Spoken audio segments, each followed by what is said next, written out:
Assalomu alaykum parrandalarni yaxshi ko'rib boquvchilar. Sisarka boqqan yaxshimi? Tovuq boqqan yaxshimi? Tovuq boqsangiz yoppasiga qirilib ketadi. Sisarka esa chuma kasalligiga chalinmaydi. Lekin sisarkani ham ozgina yomon tomonlari bor. Obuna bo'ling, like bosib keting.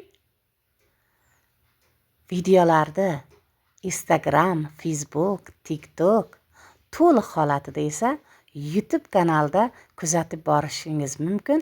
Siz uchun albatta foydali bo'ladi. Kuzatib boring. Sisarkalar tovuqlarga qaraganda eng qulay tomoni ular chuma kasalligiga umuman chalinmaydi. Immuniteti rosa kuchli. Bozordan tanlab olishda e'tiborli bo'ling xo'roz va makiyoniga. Mana bu sisarka xo'rozi. Sirg'achalari kattaroq. Mana bunisi makiyoni, sirg'achalari mayda.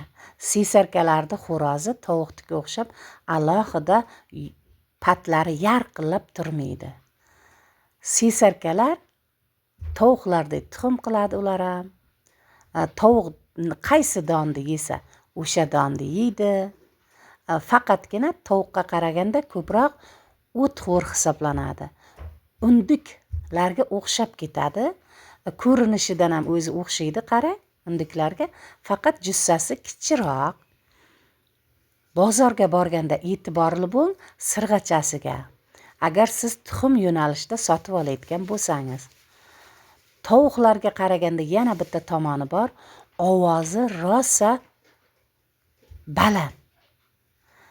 Bir hafta sezgidi desangiz tamom. Sayrab ketadi. Agar 10 ta sisarka sayrasa, umuman tinchlik yo'q.